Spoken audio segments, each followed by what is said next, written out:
Sanjay career अकॅडमीतर्फे आपल्या अकॅडमीच्या माध्यमातून तशी 4 मुलं 3 जण इथं आता सध्या प्रेझेंट आहेत. संजय करियर अकॅडमीमध्ये ट्रेनिंग केल्यानंतर ज्या मुलांना सक्सेस भेटलं त्या मुलांचा आपण संजय करियर अकॅडमीतर्फे या ठिकाणी सत्कार समारंभ करत आहे. या मुलांनी आपल्या अकॅडमीमध्ये येऊन भरपूर मेहनत केली आणि त्याचा जो रिझल्ट आहे तो आता तुमच्या समोर आहे. अशाच पद्धतीने आपण सर्वांनी पुढे मेहनत करत राहू जेणेकरून रिझल्ट चांगला भेटेल आणि अकॅडमीचं नाव आपण देश पातळीवर घेऊन जाण्याचा प्रयत्न करू. मी इथं साहेबांना विनंती करतो की त्यांनी आपल्या या मुलांचा श्रीफळ आणि शॉल देऊन सत्कार करावा.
समर्थीय नंतर तुझा पण करायला लागणार आहे.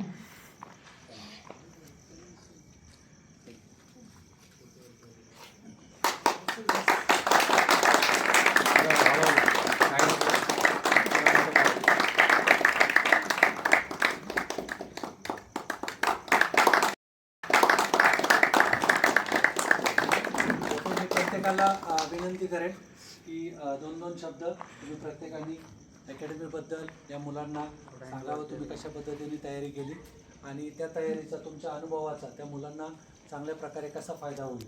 ठीक आहे, अशा 2 शब्द आपण प्रत्येकाने सांगावे ही विनंती. मेरा नाम जय काशिद है. मैं अभी रिसेंटली ज्वाइन हुआ आर्मी की. 10 तारीख को मेरी ज्वाइनिंग है और मैंने 11-12 इधर ही की है.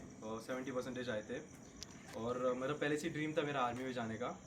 तो अभी एकेडमी ज्वाइन की. पहले मेरा टाइमिंग आता नहीं था अच्छे से. ये मेरी तीसरी भर्ती है. पहली भर्ती अच्छे से निकली थी, एक्सीलेंट आया था, लेकिन एग्ज़ाम में मैं थोड़ा पीछे रह गया और दूसरी भर्ती में मेरा फिजिकल कम पड़ गया था.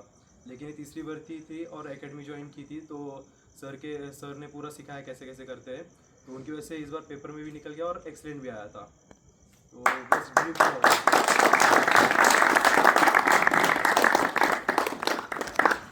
तो मैं विवेक कुमार हूँ.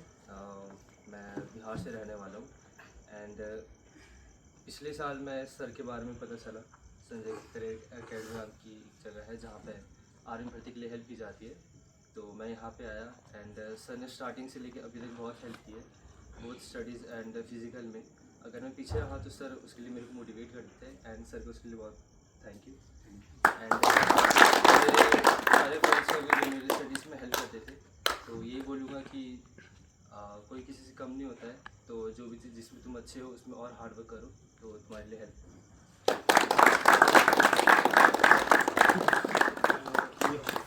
माझं नाव अथर्व खांडेकर आहे. मी गेल्या वर्षी पण एक भरती दिली होती. तीच भरती होती म्हणजे BGची भरती जी मी आता दिली आहे. पण मी गेल्या वर्षी माझा टायमिंग येत होता 1600 मीटरचा, म्हणजे खूप कमी येत होता. म्हणजे मी 9 मिनिटापर्यंत यायचो मी.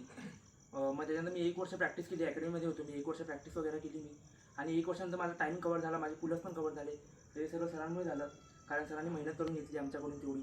सकाळी उठून रनिंग वगैरे सर हमेशा येतात. म्हणजे कधी कधी आमचं म्हणणं करत म्हणजे यायला सकाळी रनिंगला, पण सर हमेशा असतात अवेलेबल सकाळी रनिंगला.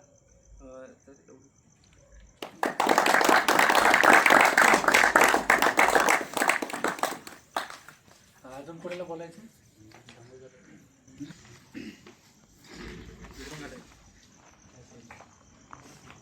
मैं एकेडमी ज्वाइन किया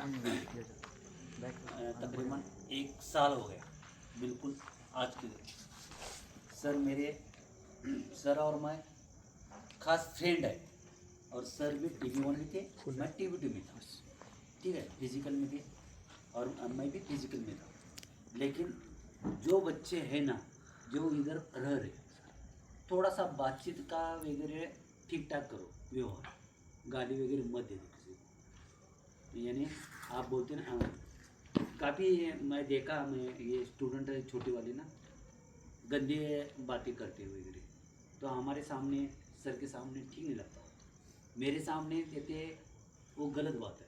और मेरे ही तीनों बच्चे यानी और एक बच्चे, इसमें से चारों को मैं बहुत बहुत धन्यवाद देता था कि अग्निवीर में जा रहे, आर्मी के लिए पूरा कुछ ना कुछ करके आएंगे, अंदर जाकर हो सकता है अफसर भी बन सकता है। इसमें टैलेंट होगा तो, इसमें मेरे को टैलेंट एक तीनों भी है और एक भी है, वो आया नहीं, उसमें भी आ सकता हो। लेकिन सर का एकेडमी के बारे में बहुत ही चल रहा है आगे, क्योंकि मैं दूसरे एकेडमी में मैं पता किया था, क्योंकि सर का नाम लेते हो, ठीक है ना। ऐसे ही एक दूसरे को शेयर करो कि इधर आ जाओ और एकेडमी में ये जाओ, फिजिकल वगैरह। मैं भी फिजिकल का, सर भी फिजिकल है, और अपना आराम से जो भी है एक्सरसाइज करना है, पूरा रनिंग करके आने के बाद पूरा स्ट्रेचिंग करना ये ज़रूरत है। मैं आपको किसी को बोलता नहीं, मैं अपना बोला फेंकता हूँ, जो भी, मुझे कोई ज़रूरत नहीं है, सर को पता है, तभी मैं ट्राई कर रहा हूँ पुलिस में। यानी तो घर में बैठने से इधर ही करना ठीक है ना। हो गए तो हो गया, नहीं होगा तो होगा, नहीं होगा।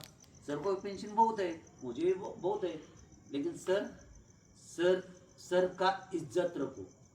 सर के मैं इज्जत रखता हूँ ना, वैसे आपने ही इज्जत रखो, एक दूसरे की इज्जत कर। राम राम, सत श्री अकाल, नमस्कार बोलने से कोई फर्क नहीं पड़ता, अगले वाले ने रिस्पेक्ट देने से बिल्कुल, हाँ ठीक है यार, लड़का ये अच्छे, ठीक है ना। इतना ही इनको गोल्डन व्हील, और ये चारों भी अच्छे है ना। ये सर के TV1 में जाने दो, TV2 में आने दो। सर के TV1 में पहचान है, TV2 में भी पहचान है, मेरा TV2 में पहचान है, TV1 में पहचान। कोई प्रॉब्लम आ गया तो सर को फ़ोन करना, मेरे को फ़ोन करना, ओके डन।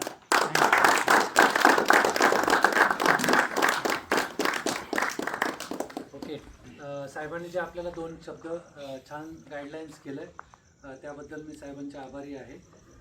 एक गोष्ट सांगायची आहे, आपण ज्या ठिकाणी राहतो, बरोबर आहे ना, तर त्या ठिकाणी ते आपल्यासाठी मंदिर असतं। घर एक काय असतं, मंदिर असतं, आणि मंदिरमध्ये कोणी शिवाय देत नाही, देतं का? आणि जो देतो तो काय आहे माहिती आहे मग?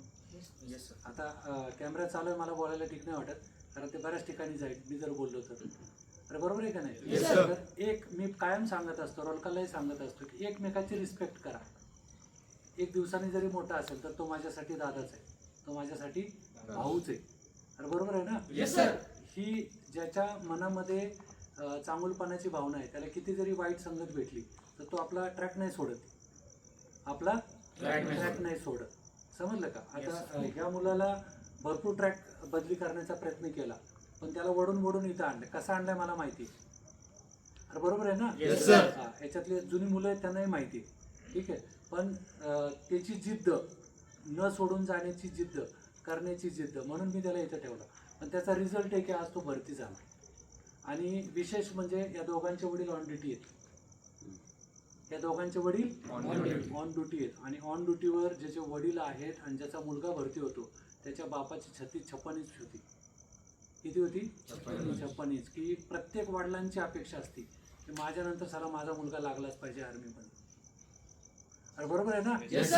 माझी इच्छा आहे, मी राहू नाही ना राहू, पण माझा मुलगा लागला पाहिजे, ही माझी आत्तापासून माझ्या मिसेसची माझी इच्छा आहे। बाकी नोकरी नाही केली तरी चालेल, पण फौजमध्ये झाला पाहिजे, समजलं का? कारण फौज एक अशी संस्था आहे ज्याच्यामध्ये माणसाला घडवलं जातं, एक चिखलाचा गोळा जातो आणि तो एक चांगला सैनिक बनून देशसेवेसाठी तत्पर राहतो।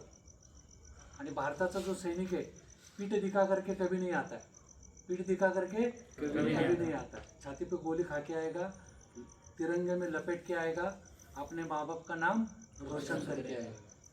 अपने गांव का नाम रोशन करेगा। समझ में है कि नहीं? आप लोगों को एक ही रिस्पेक्ट है, आप जितना दिन भी यहाँ पर रहते हो अच्छी चीज़ें सीखो। सुबह हर एक को राम राम बोलो। राम का नाम लेने से आपका एज कम नहीं होगा, आपकी आयु बढ़ेगी, आपके कर्म अच्छे होंगे। और समझ में है कि नहीं? सुबह उठ करके गाली देने से अच्छा है राम राम बोलो। जो भी जिस भी धर्म को जो भी आप मानते हो आप उसको बोलो। समझ में है कि नहीं? और कल से जो है मुझे जो साहब ने बोला है वो नहीं दिखना चाहिए। समझ में है कि नहीं? साहब मेरे से सीनियर है और रैंक में भी सीनियर है। समझ में है कि नहीं? आप मेरी रिस्पेक्ट मत करो, लेकिन साहब की रिस्पेक्ट पक्का करना है। मेरे होते हुए नहीं होते हुए मैं नहीं होऊंगा तो भी अगर वो अकेले गोला डाल रहे तो उनको हेल्प करना है, पानी की बोतल भर के देना है। और समझ में है कि नहीं? ऐसा भी चीज़ है। सुबह आते हैं तो भी उनको विश करना है, शाम को आते हैं तो भी उनको विश करना है, उनके सामने कोई गलत बात नहीं करना है। समझ में है कि नहीं? इससे क्या होता है कि आपका डिसिप्लिन का पता चलता है। तो जिसका डिसिप्लिन अच्छा है वो जिंदगी में सक्सेस उसको रोक नहीं सकती। सक्सेस के पीछे मत भागो, सक्सेस आपके पीछे भागना चाहिए। मेहनत ऐसी करो कि ग्राउंड में दिखाई दे। मेरा एक मोटो है, मेहनत इतनी खामोशी से करो कि सफलता शोर मचा दे। किसी को पता नहीं चलना चाहिए कि मैं क्या कर रहा हूँ। जब फ्लैक्स लगेगा तब पता चलना चाहिए कि भाई हाँ लग गया, इसके बंदे लग गए। वो रिजल्ट दिखना चाहिए। समझ में है कि नहीं? भले ही बच्चे कम है, लेकिन अगर 4 गए तो चारों के चारों भर्ती है। अगर 4 गए तो चारों के चारों, मतलब 100% रिजल्ट है। समझ में है कि नहीं? हर बच्चा कर सकता है, ऐसा नहीं कि कोई नहीं कर सकता, हर कर सकता है, लेकिन सिर्फ उसमें हिम्मत होनी चाहिए। ये नहीं कि सर ने 2 थप्पड़ मार दिया, गाली दे दिया तो भाग गया बिस्तर लेके। वो पूरी जिंदगी भागता रहेगा। उसको कहीं इस दुनिया में गाली देने वाले बहुत मिलेंगे, लेकिन गाली देकर के आपको भर्ती करने वाले बहुत कम मिलेंगे। जो अच्छाई के लिए गाली देगा उसकी गाली नहीं होती, उसका आशीर्वाद होता है। गाली वो होती है कहीं आप कर पी करके झगड़ा कर रहे हो, रोड के ऊपर गाड़ी ठोक दिया, झगड़ा, एक दूसरे को गाली दे, वो गाली है। सर की गाली नहीं है, सर की गाली आशीर्वाद है। सर का मारना आशीर्वाद है। और समझ में है कि नहीं? उस बच्चे के दिमाग में आ गया मेरे को चाहे कितना मारे, लात से मारे, कुछ भी मारे, समझ में है, मैं नहीं छोड़ के जाने वाला। रिजल्ट है, इधर रिजल्ट है। समझ में है कि नहीं?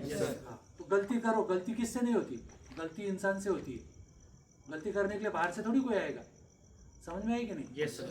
लेकिन काम ऐसा करो कि अपने माँ बाप का नाम रोशन करो, जिससे माँ बाप को पता चले कि यार नहीं, चलो ठीक है, पिछले मेरे बच्चे ने गलती किया लेकिन भर्ती हो गया। समझ में है कि नहीं? तो भर्ती होने के बाद इन तीनों के माँ बाप का चेहरा उस टाइम पर फोटो निकालने वाला होगा, जब पता चला होगा कि हाँ मेरा बच्चा भर्ती हो गया। वो जो रिएक्शन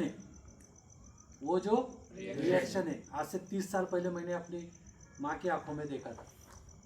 सिर्फ इतना ही बोल दिया कि मैं भर्ती हो गया, माँ की आंखों से पानी आ गया। समझ में है कि नहीं? वो होता है। और वो हर एक बच्चे ने अपनी माँ को और अपने पिताजी को वो खुशी देनी चाहिए, और फिर उनके चेहरे की तरफ देखना चाहिए। वो जो सुकून होता है, समझ में है कि नहीं, वो आपकी ज़िंदगी भर आपके साथ रहता है। लेकिन मेहनत ईमानदारी से होनी चाहिए। ग्राउंड में 5 मिनट पहले कोई आए ना आए, मैं भाई ग्राउंड का पक्का हूँ। 5 मिनट पहले मैं उधर से 5:45 बजे पहुँचता हूँ ना? और पहुँचता हूँ कि नहीं? मैं आराम से आ सकता था 6:30 बजे, पैसा तो आप लोगों से लेना ही है। लेकिन नहीं, अगर मैं टाइम पे नहीं आऊँगा तो आप क्या टाइम पे आऊँगा? समझ में है कि नहीं? टाइम को जिसने पकड़ा वो सक्सेस ऑटोमेटिक उसके पास आएगा। जो टाइम निकल गया और फिर बाद में पहुँच रहा है, उसको भी भगवान देखता है, ऊपर वाला, कि इसको ज़रूरत नहीं है, इसको साले को और चक्कर कटवाओ। इसलिए टाइम से पहले 5 मिनट पहुँचना। 5:45 का टाइमिंग है, 5:40 पे बच्चा खड़ा होना चाहिए। 5:45 बजे उसने वर्कआउट शुरू करना चाहिए। सर आए ना आए वार्म अप करना चाहिए, ये बोलने की ज़रूरत नहीं है। समझ में है कि नहीं? तो अभी जो है आज इन बच्चों ने आप लोगों को पार्टी का आयोजन किया है, छोटा सा खाने का अरेंजमेंट किया है। आप सभी ने उसका लुत्फ उठाना है। समझ में है कि नहीं? सकना नहीं, जितना मर्जी खाओ, लेकिन फेंको मत। अन्न का अनादर नहीं करना है। आज नहीं खा सकते हो कल खा लेना, समझ में आहे की नाही? Yes, sir. धक्के लग लो कल खा लो, ठीक आहे. तर आज मी माझे 2 शब्द इथे संपवतो आणि यांच्या पुढच्या आयुष्यासाठी यांना खूप खूप अभिनंदन देतो. देवाच्या चरणी प्रार्थना करतो यांचं जे पुढचं आयुष्य आहे फौजमधलं सुख समृद्धीचं भरभराटीचं आणि देशासाठी पूर्ण इच्छेने लढावं आणि देशाचं नाव, स्वतःच्या आईवडिलांचं नाव, आपल्या कुलाचं नाव रोशन करावं. जय हिंद.